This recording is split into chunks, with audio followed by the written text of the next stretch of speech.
83 চনতে লিখিছিলে ফাগুনৰ পলাশ ফুলে।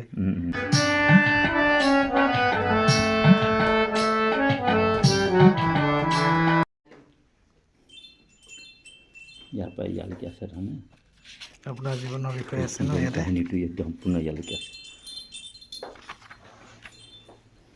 এইখনৰ নাম হৈছে সোণেৰীয়া জীৱনৰ এখিলা পাত। এখিলা পাত। ডক্টৰ লোহিত বৈশ্য ফোন কৰে সোণাৰীচা। এইখন বিহু কি বুলি কয় কবি সন্মিলন দিছে। জিলা ধুনীয়া কিতাপ দেই এইখন। বহুতো জীৱনৰ বিষয়ে লিখা আছে ন। এইবোৰ নেপালীত লিখা। ইয়াত আৰু বাকীখিনি দেখুৱাওক আপুনি। ভিডিঅ' এটা কৰি লৈছোঁ। এই আপুনি লিখা গীত নহয় জানো এইবোৰ? চব নিজৰ। 92 চনত। এইটো 98 চনত, 2000 চনত। একদম ফাৰ্ষ্ট লিখাতে এইটো 87 চন 1980 চনৰ পৰা আৰম্ভ ফাৰ্ষ্ট। 87 চনত লিখিছে। আৰু দেখাব এইখিনি হিন্দীত নে নেপালী? নেপালী গীত তাৰমানে আধুনিক গীত নেপালী ভাষাত। চব নেপালী ভাষাত ধুনীয়া গীত। আধুনিক গীতবিলাক ধুনীয়া গীত। মানে ৰোমান্টিক চং নহয় জানো? ৰোমান্টিক চং আছে তাৰমানে চব আছে, দুখৰ সুখৰ চব আছে, নিজৰ জীৱনক লৈ লিখাও আছে তাৰমানে। এইখিনি এইটো হ'ল মানে অসমীয়া আধুনিক গীত, বনগীত, বিহুগীত, বিহুৰীয়া গীত, আধুনিক গীত চব আছে ইয়াত তাৰমানে। বনগীতো আছে নহয় জানো? এই তাৰিখটো লিখা নাই ইয়াত। ইয়াত তাৰিখ লিখা আছে 2003, 97, 2009, 83 চনতে লিখিছিলে ফাগুনৰ পলাশ ফুলে। 83 চন এইটো। বহাগ মানে জানানে 2000 চনত। 83 চনত সেইটো 83 চনটো একদম ফাৰ্ষ্ট মোৰ তাৰমানে জীৱনৰ প্ৰথম লিখা গানটো তাৰমানে।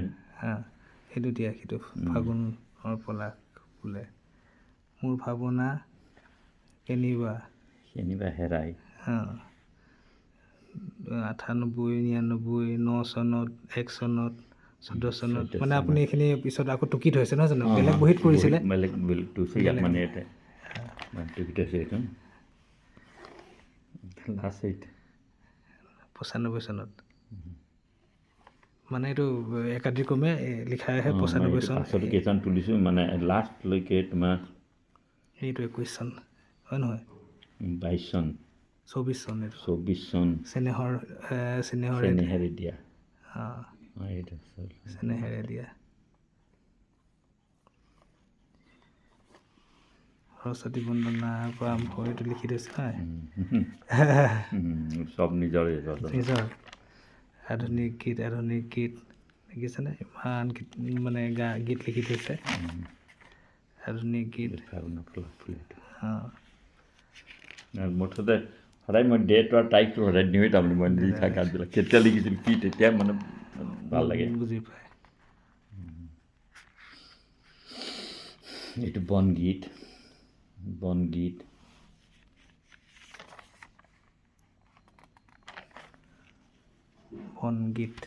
বনগীতত মানে প্ৰকৃতিক লৈ পিনে কৰে। এইটো বনগীত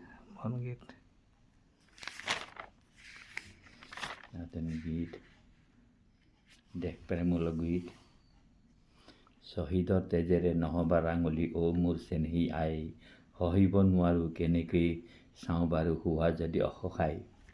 তাহানি বীৰ চিলাৰাই আৰু বীৰ লাচিতে যি খ্যাতি আৰ্জি দিলে, মহাসতী জয়াই কনকলতা মূলাই আমাক সকীয়াই থলে, আৰু কত বীৰে প্ৰাণো বিসৰ্জিলে তোমাক ৰাখিবলৈ আই, শ্বহীদৰ তেজেৰে নহবা ৰাঙলী অ মোৰ চেনেহী আই। ধুনীয়া দেশপ্ৰেমমূলক গীত। এনেকৈ শ্বহীদৰ তেজেৰে নহবা ৰাঙলী ও মোৰ চেনেহী আই, সহিব নোৱাৰোঁ কেনেকৈ চাওঁ বাৰু, সহিব নোৱাৰোঁ কেনেকৈ চাওঁ বাৰু হোৱা যদি অসহায়। ধুনীয়া, বহুত ধুনীয়া। বহুত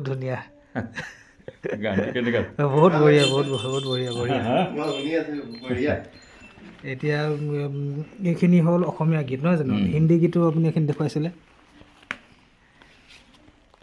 এই হিন্দী অসমীয়া মুঠতে ভক্তিমূলক চব মানে হিন্দী অসমীয়া মানে নেপালী চব তিনিটাই মিছল এইখিনি অকল ভক্তিমূলক গীত নহয় জানো এইখিনি আপোনাৰ সেই কিতাপখনতো লিখা আছে কিমানটা গীত বুলি তাৰ উপৰিও আপুনি গীত তাৰ উপৰি বহুত তাতে 110টামান লিখিছিলোঁ এইটো এতিয়া প্ৰায় 200মানেই আছে 200মান গীত হ'লগৈ আপোনাৰ এতিয়া জীৱনত ইমানখিনি গীত লিখাৰ উপলব্ধিটো মানে বহুত ডাঙৰ হয় নহয় সকলোৱে নোৱাৰে বহুত সুন্দৰ গীত চব ভাষাৰে লিখিছোঁ আকৌ অসমীয়া হিন্দী নেপালী ভক্তিমূলক আধুনিক গীত বনগীত বিহু গীত দিহানাম পৰ্যন্ত লিখিছোঁ তেনেকৈ চব আধুনিক গীত নিচিনাই বস্তুটো ভক্তিমূলক আহা যদুৰাই মন্দিৰলৈ চাই সোণৰ বাঁহী বজাই আহা যদুৰাই মন্দিৰলৈ চাই সোণৰ বাঁহী বজাই ছাৰক নেপালী গীত এটা গাবলৈ কৈছোঁ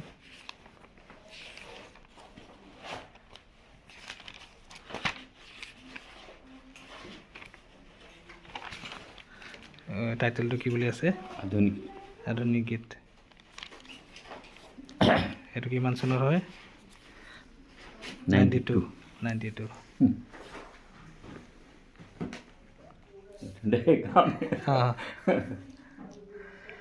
ও निर्माया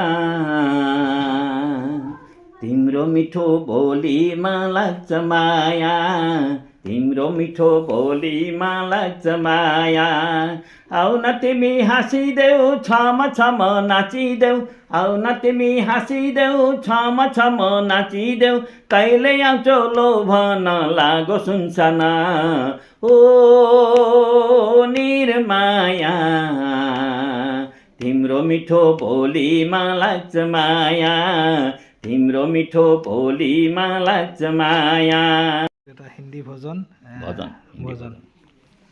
এইটো তোমাৰ 2008 লিখা ঠিক আছে শুনিম আমি এতিয়া बंसी बजाते हो राधेश्याम गौवा चराते हो बंसी बजाते हो राधेश्याम गौवा चराते हो घर घर में जाते हो माखन चुराते हो घर घर में जाते हो माखन चुराते हो सबको रुलाते हो राधेश्याम सबको रुलाते हो बंसी बजाते हो राधेश्याम गौवा चराते हो देवी हे बिना पानी नमो नमो देवी हे